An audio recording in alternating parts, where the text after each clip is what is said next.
Si Uti pa. Ha? Man may 20 kilos. Bago naman ito, pinakahanap yun na. Grabe, ano na mo ya, damage ka, ulod ka ga, tublok. Ay, duro ga, gruwa ang mga daan nga.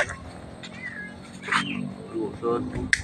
Ang ano, Sergio duro.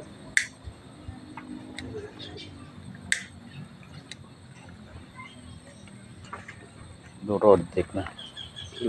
Di may nabuol kung mas piyak to. Puro nag-reject. Pati goto. Ano de churak margusto na ga. Amo may nakadrag kaliba. Hindi ya dahon na. Na, yung puro lar. Puro lado. Pa sige pa ya ti panda. Ko ay mo sudan. Bay anda lang. Ti nabawi dayan ti mga kumo 2,000 puno to. Ba man nila dismil. Ti 2,000 puno mula to harvest da. Ah, Di matao man sin ano. mag 2,000 ka puno per day kag to ko gamay lan harvest da. Basta ito. Pati padaog mo dito. Dagyaw naman eh.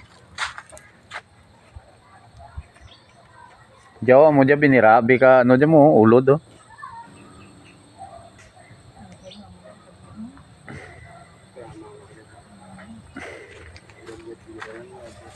Diyan sa pihak ka, mo dumara dyan ma.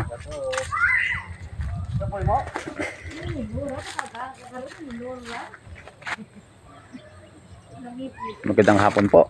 Welcome po ulit sa aking channel. So, andito naman po tayo sa ating applay ha. Nag-harvest na po tayo. Bali, third harvest po. So, mahina po yung bunga ng ampalaya natin. Gawa nga po ng grabe yung ulan noon. At inabot po ng baha. So, talagang naapektuhan po sila.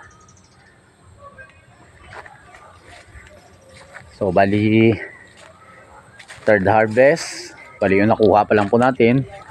First and second ay nasa 20 kilos pa lang po. So napakarami pong reject, dami sira po ng uod. Yan po makikita nyo, dry na dry. Kulang talaga sa tubig.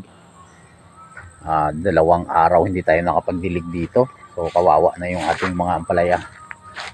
Yan. Ganito yung itsura.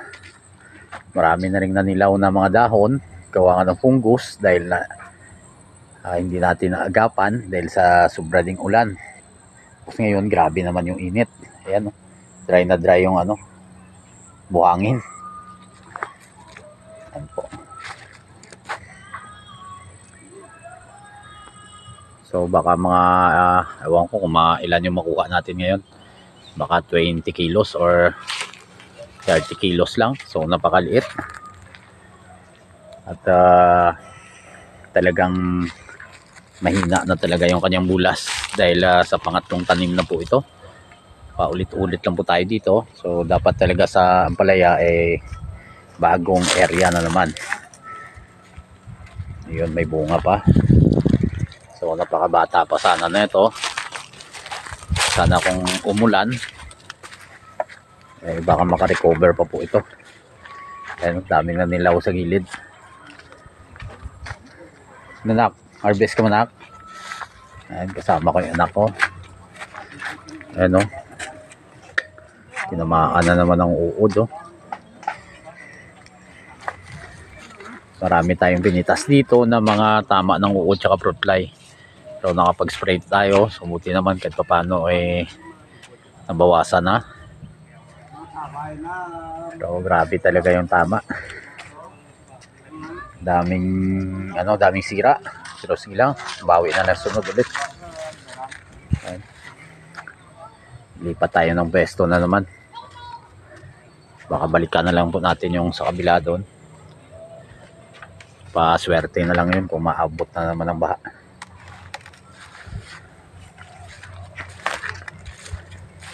Te, pira ka kilo te? Iyo di po. Lang-alang, buwan uti mo. Gilang. Yan, alanganin pa yung harvest na ni uti.